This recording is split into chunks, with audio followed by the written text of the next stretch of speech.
तो बच्चों ये है आपके सीयूईटी के लास्ट के जो 4 साल हैं उनमें जो भी पेपर हुए हैं उनका ब्लूप्रिंट है ये, ठीक है। अब बच्चे वीडियो मैं यहाँ से इसलिए स्टार्ट कर रहा हूँ क्योंकि देखो मुझे ऐसा लगता है कि आप सीयूईटी मैथ्स का पेपर देने जा रहे हो, अगर आपको ये पता हो कि किस चैप्टर में से कितने क्वेश्चन पूछे जाएंगे, अप्रॉक्सीमेट हमें एक आइडिया हो, प्लस अगर हमें ये पता लग जाए कि देखो ये हमें पता लग गया यहाँ से ब्लूप्रिंट से हमें ये क्लियर है कि ये हमें पता लग गया कि कितने क्वेश्चन पूछे जा सकते हैं, और अगर हमें ये पता लग जाए उसके साथ साथ कि कौन से टॉपिक्स में से ज़्यादा क्वेश्चन पूछे जा सकते हैं, और प्लस इन सब की प्रैक्टिस कहाँ से करनी है, अगर ये तीनों बातें कंबाइंड हो जाएं तो यानी कि तो आपकी तैयारी जो है बच्चे वो नेक्स्ट लेवल पर चली जाएगी। मतलब आप सीयूईटी मैथ्स में बहुत अच्छे मार्क्स जो है वो ले सकते हो। इसलिए बच्चे आज की वीडियो आपके लिए बहुत इंपॉर्टेंट हो सकती है, क्योंकि हम जो सीयूईटी में मोस्ट रिपीटेड टॉपिक्स हैं, जो टॉपिक्स बार बार पूछे गए हैं, उनको हम अच्छे से डिस्कस करने वाले हैं, और इस ब्लूप्रिंट की हेल्प से हम डिस्कस करेंगे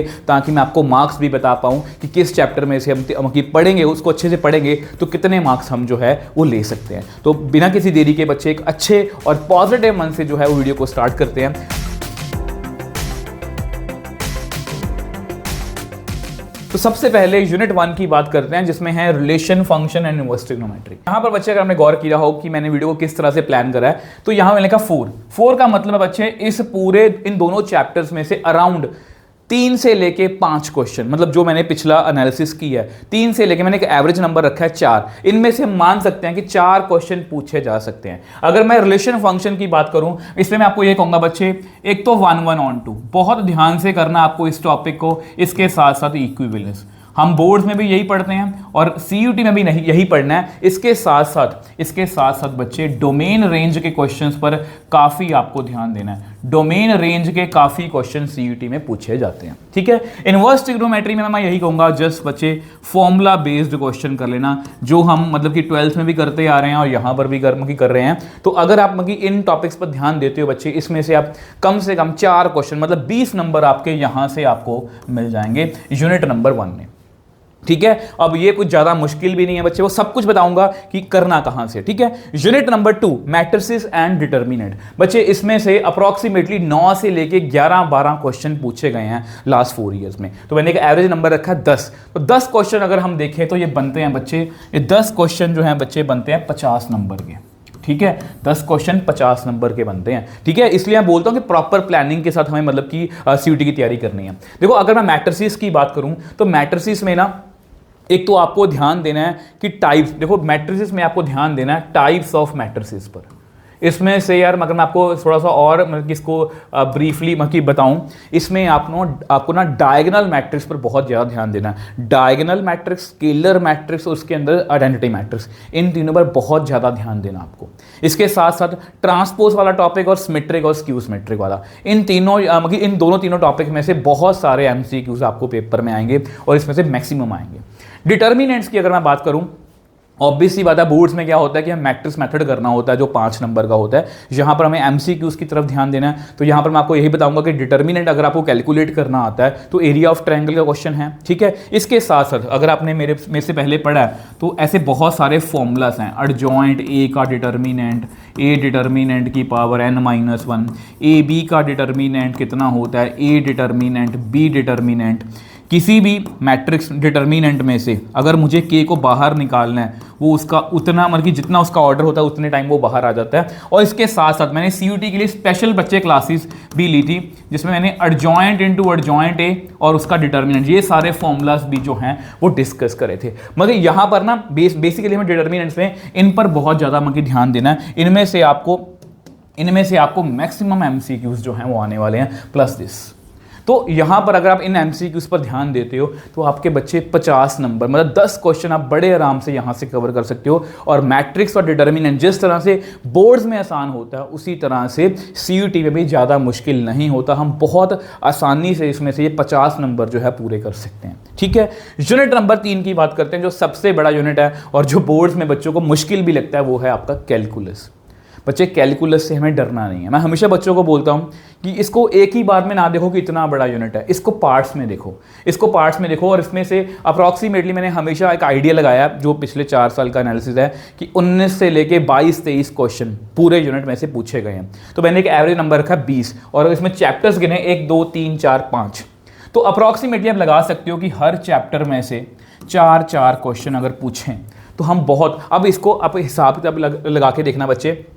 देखो कई बार क्या होता है कि हमें कोई पर्टिकुलर चैप्टर मुश्किल लगता है, हम उसकी वजह से सब कुछ छोड़ देते हैं। और बहुत से टीचर आपको एडवाइस भी करेंगे कि सब कुछ करने की कोशिश में। देखो बच्चे, आप बोर्ड्स पढ़ के आए हो, ठीक है, आपको पता है आपके वीक पॉइंट, आपके स्ट्रॉन्ग पॉइंट। और मैं आप बच्चों को हमें ये बोलता हूँ कि अगर आपको कोई चैप्टर आता है उसको अच्छे से करो। मान लो कंटिन्यूस डिफरेंशिएबिलिटी आपको अच्छे से आता है, हो सकता है किसी बच्चे का एप्लीकेशन ऑफ डेरिवेटिव में हाथ जो है टाइट हो। बहुत ध्यान से मेरी बात सुनना। किसी बच्चे को लगता है कि यार इसमें से वर्ड प्रॉब्लम्स आती हैं और मुझे एप्लीकेशन ऑफ डेरिवेटिव नहीं आता, इसलिए उसने बोर्ड्स में नहीं करा होता। अब उसको कई बार मिस गाइडेंस ये मिल जाती है कि जो चैप्टर नहीं होता उसको छोड़ दो, बाकी पर फोकस करो। बट मैं यहाँ पर आपको उल्टा बोल रहा हूँ। ये क्यों बोल रहा हूँ बच्चे? क्योंकि देखो MCQs आपको आने वाले हैं, इसमें आपको बड़ी बड़ी वर्ड प्रॉब्लम्स नहीं आने वाली। मैंने बहुत सी वीडियोस में ये बताया कि किस तरह से हम एक ही क्वेश्चन से increasing decreasing maxima minima rate of change कर सकते हैं। एक ही क्वेश्चन से समझाया। प्लीज़ एक बार जरूर करके देखना। अगर मेरे पे ट्रस्ट करते हो, मेरी एडवाइस मानते हो, मैं आपको यही कहूँगा कुछ भी पूरा मत छोड़ के जाना।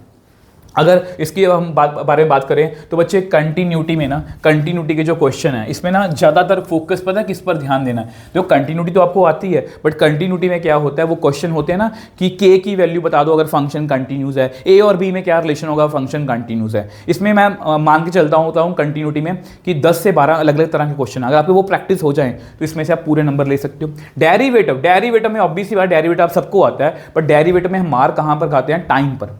टाइम मैनेज भी हमें करना है, तो इसलिए इस चीज़ों पर भी आपको ध्यान देना। और ये चैप्टर बड़ा आसान है, इसमें से आप 4 क्वेश्चन बड़े आराम से कर सकते हो, मतलब 20 नंबर हो गए हमारे, ठीक है। अब एप्लीकेशन ऑफ डेरिवेटिव, जैसा कि मैंने बताया कि वर्ड प्रॉब्लम्स को एक बार साइड पे रख के maxima minima increasing decreasing rate of change पढ़ के देखो, मेरे से पढ़ के देखो, आप बड़े आराम से इसमें से भी मार्क्स ले सकते हो। वर्ड प्रॉब्लम जितनी भी हुई आप छोड़ देना, बट उसके साथ बाकी मैक्सिमा मिनिमा के क्वेश्चन जो है, इंक्रीजिंग डिक्रीजिंग के क्वेश्चन है, प्लीज करके जाना, ठीक है। इंटीग्रेशन, अब देखो इंटीग्रेशन में बच्चों को हमेशा बोलता हूँ कि ना मेरा माइंड मैप है, इंटीग्रेशन ट्रिक्स करके मेरी एक वीडियो है, गूगल यूट्यूब पर सर्च करना, आपको सबसे पहले यही वीडियो मिलेगी, एक बार वो वीडियो जाके देखना। और उसके साथ साथ मैं थोड़े से बेसिक क्लियर कर लेना। बेसिक में बच्चों को ये बोलता हूँ कि अपना हमारा कोई भी ऐसा करना, इंटीग्रेशन का ना बेसिक वाली वीडियो देख लो आप। अगर आपके वो बेसिक स्ट्रॉन्ग है, स्टार्टिंग के अगर आपको 15-20 मिनट एक बार वीडियो को देख लेना, हमारा NCERT वन शॉट देख लो, ठीक है। NCERT वन शॉट में स्टार्टिंग के जो 15-20 मिनट है वो वीडियो देख लो, प्लस माइंड मैप, आपको इंटीग्रेशन में एक अच्छी खासी क्लैरिटी मिल जाएगी।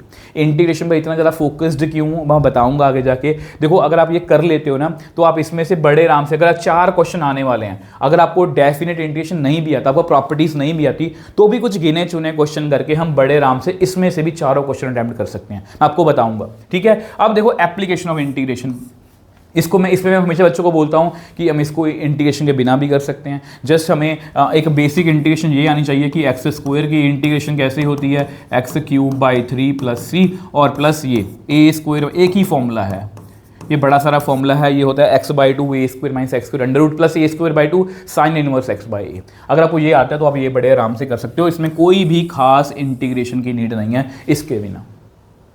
और इसमें से बच्चे बहुत आसानी से हम, क्योंकि इसमें बहुत गिने चुने क्वेश्चन है। देखो ये टॉपिक मैं मानता हूँ ये टॉपिक बहुत बड़ा है, ये टॉपिक बहुत बड़ा है, बट ये टॉपिक बहुत छोटा है, इसलिए इस पर आपको ध्यान देना है। इसमें से आप बहुत आसानी से बच्चे 4 क्वेश्चन अटेम्प्ट कर सकते हो। डिफरेंशियल इक्वेशन जो है, अब इंटीग्रेशन पर मैं इतना जोर क्यों डाल रहा था, क्योंकि देखो डिफरेंशियल इक्वेशन में आप ऑर्डर डिग्री का क्वेश्चन कर सकते हो। ये क्वेश्चन ऑलमोस्ट आपको श्योर है कि पेपर में आने वाला है। इसके साथ आजकल क्वेश्चन चल रहा है इंटीग्रेटिंग फैक्टर वाला। इंटीग्रेटिंग फैक्टर वाला क्वेश्चन जो है वो इंटीग्रेशन के बिना नहीं होगा, इसलिए बोल रहा हूँ कि बेसिक इंटीग्रेशन सीख लो, तो डिफरेंशियल इक्वेशन में जो होमोजीनियस का क्वेश्चन आ सकता है आपको, और मोस्ट प्रोबेबली इंटीग्रेटिंग फैक्टर का जो क्वेश्चन आपको आने वाला है वो आपका कवर हो जाएगा। और जो ये 20 क्वेश्चन है कम से कम है, इसमें से टारगेट रखो। अगर आपको ये कैलकुलेशन मुश्किल भी लगता है कि हमें 14 से 15 क्वेश्चन अटैम्प्ट करने हैं, वो तभी हो पाएंगे अगर आप थोड़ा सा हौसले से चलोगे, स्टेप बाय स्टेप चलोगे। अगर आप चाहते हो कि मैं स्पेशली जो लास्ट के 15 दिन रह गए इसके ऊपर वीडियो बनाऊं तो उसके ऊपर वीडियो भी बना दूंगा, बट आपको प्रॉमिस करना है कि यस मुझे वो सभी टारगेट्स कंप्लीट करने हैं जो मैं आपको दूंगा।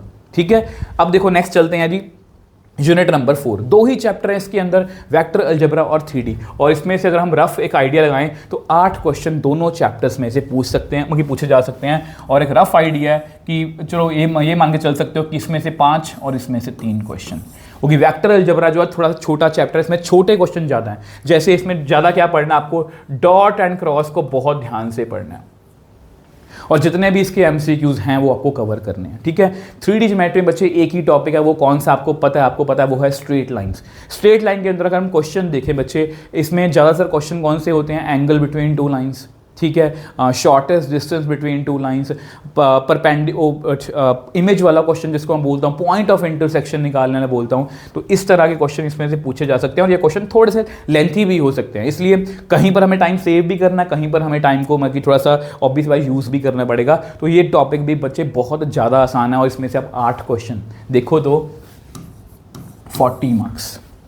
अभी हमने कैलकुलस अगर हम छोड़ भी दें, देखो 10 नंबर इसमें से, 10 क्वेश्चन 14 और मतलब 8 इसमें से हो गए 22, तो यानी कि 110 नंबर बच्चे हम इसमें से ले सकते हैं बिना कैलकुलस के। ठीक है, अब ये यूनिट कौन छोड़ के जाएगा बच्चे, LPP बहुत ही ज़्यादा आसान है, आपको पता है 2 ही टॉपिक है इसमें, बाउंडेड अनबाउंडेड, ग्राफ बनाना है, और इसमें ज़्यादा फोकस हम MCQs पर रखना है, तो उसके लिए स्पेशल वीडियो भी बना रहा हूँ मैं, वो जल्दी आपको चैनल पर मिल जाएगी। तो 4 नंबर मतलब 20 नंबर डायरेक्टली इस आसान से टॉपिक में से, इसमें से मुझे शायद कुछ बताने की नीड भी नहीं है कि इसमें से ये करना है, बहुत ही छोटा टॉपिक है। और सेम वे से बच्चे आपका यूनिट नंबर 6 जो लास्ट है वो है प्रोबेबिलिटी में आपको 4 क्वेश्चन, 4, 5, 6 इस तरह से, या 3, 4, 5 इस तरह से क्वेश्चन पूछे जा सकते हैं। मैंने एवरेज 4 क्वेश्चंस रखे हैं। प्रोबेबिलिटी में आपको बच्चे इस पर बहुत ध्यान देना है, कंडीशनल प्रोबेबिलिटी इसमें बड़े क्वेश्चन नहीं आने वाले, इसमें से केस स्टडी नहीं आने वाली, इसलिए हमें प्रेपरेशन को भी उसी तरह से मोल्ड करना है कि इसमें से conditional probability, independent events, theorem of total probability, ऐसे क्वेश्चन आपको पेपर में आ सकते हैं कि कहाँ पर बेस थ्योरम लगेगी, कहाँ पर थ्योरम ऑफ टोटल प्रोबेबिलिटी लगेगी। इसके लिए भी मैं स्पेशल वीडियो कर चुका हूँ जिसमें मैंने प्रोबेबिलिटी की ट्रिक्स बताई हैं। उस 10-15 मिनट की वीडियो से अगर आप देख लोगे, अगर आप इस चैनल से पहली बार जुड़ रहे हो, आपके प्रोबेबिलिटी के सारे डाउट्स जो हैं बच्चे वो क्लियर हो जाएंगे। मतलब बड़ी आसानी से ये 4 क्वेश्चन जो है, मतलब 20 नंबर जो है वो कवर कर सकते हो। देखो बच्चे, अल्टीमेटली मेहनत जो है वो आपको करनी है, इसमें कोई शॉर्टकट नहीं है। कोई भी चाहे बोर्ड्स दे लो, CUT एग्जाम दे लो, या कोई भी एग्जाम देने जा रहे हो, अगर आप इस शॉर्टकट के चक्कर में पढ़ोगे कि अगर कोई ऐसी वीडियो मिल जाए कि वो मेरे को पेपर ही बता दें या पेपर लीक ही कर दे, तो बच्चे फिर आप गलत जोन में हो। ऐसा नहीं होता, हमें मेहनत करनी पड़ेगी। देखो इसके लिए अब देखो मैंने आपको ये बता दिया कि किस तरह के कितने क्वेश्चन चैप्टर वाइज पूछे जा सकते हैं। अब कौन से टॉपिक्स हैं मैंने वो भी बता दिया, अब करना कहाँ से। अब देखो बच्चे, इसके लिए मैं आपको सजेस्ट करूँगा बच्चे, आप हमारी योद्धा सीरीज़ और हमारी जो नई सीरीज़ चल रही है वो है योद्धा प्रो सीरीज़। मैं इन दोनों सीरीज़ के बारे में बता देता हूँ। देखो मैं वैसे बता दूँ, इन दोनों सीरीज़ जो हैं वो सेपरेट हैं, दोनों सीरीज़ जो हैं बच्चे वो सेपरेटेड है। ऐसा नहीं है कि ये बना ली और उसमें थोड़े से क्वेश्चन ऐड करके ये सीरीज़ मैंने बना दी, ऐसा बिल्कुल नहीं। आप चेकआउट खुद से कर सकते हो। अगर बच्चे मैं सीरीज़ की बात करूँ तो बच्चे इसके लिए मैंने 3 बुक्स को फॉलो करा था, ठीक है, लास्ट ईयर। और अगर मैं इस सीरीज़ की बात करूँ, इसके लिए मैंने 4 से लेके 5 बुक्स जो हैं वो फॉलो करी है। मतलब आप सोच के देखो बच्चे, आपको टोटल 8 बुक्स जो आपकी पूरी मार्केट की अच्छी बुक्स हैं, उसमें से बहुत ही सेलेक्टिव जो CUT के ऊपर बेस्ड क्वेश्चन है, क्योंकि मैंने बहुत सी बुक्स देखी हैं जिसमें क्वेश्चन तो बहुत ज़्यादा है, 100 क्वेश्चंस हैं, बट वो CUT के लेवल के नहीं हैं, वो कहीं से भी कट कॉपी पेस्ट करके डाले। तो मैंने स्पेशली CUT के लिए क्वेश्चन सेलेक्ट करे हैं। तो मतलब कि अगर आप ये दोनों सीरीज़ कर लेते हो तो आपको एक चैप्टर के अप्रॉक्सीमेटली 100 क्वेश्चन मिलेंगे, और वो सारे CUT जो है वो फोकस्ड होंगे, मतलब CUT के ऊपर बेस्ड हैं, ठीक है। और बच्चे ये सीरीज़ जो हैं, दोनों सीरीज़ जो हैं, ये आपको YouTube पर फ्री ऑफ कॉस्ट मिल जाएंगी। और फ्री होने का मतलब ये नहीं है कि ये मतलब फालतू में है, आप मतलब कमेंट सेक्शन चेक कर सकते हो, आपको पता लग जाएगा कि क्वेश्चंस का लेवल क्या है। आई होप बच्चे तीनों पॉइंट्स जो है मैं आपको अच्छे से क्लियर कर पाया हूँ कि किस तरह से हमें कैसे कितने क्वेश्चन पूछे जाएंगे, कौन से टॉपिक्स में से पूछे जाएंगे, और तैयारी कहाँ से करनी है। क्योंकि बहुत सेलेक्टिव, क्योंकि दिन बहुत कम रह गए हैं, बहुत मैंने सेलेक्टिव क्वेश्चन मतलब सेलेक्ट करे हैं, और बहुत प्रिसाइजली CUT के ऊपर बेस या CUT थोड़ा सा ऊपर लेवल के क्वेश्चन है, अगर आप उनको करते हो आपको बहुत अच्छे से बच्चे क्लैरिटी मिलेगी। और बच्चे मैं आपको यही कहूँगा, जैसा कि मैंने पहले ही बोला कि शॉर्टकट नहीं है, मेहनत करते रहना। मैं आपके साथ जब तक आपका CUT का पेपर नहीं होता आपके साथ यूँ ही खड़ा रहूँगा। तो इसी तरह से बच्चे मिलेंगे नेक्स्ट वीडियो में। बाय बाय मेरे टॉपर्स।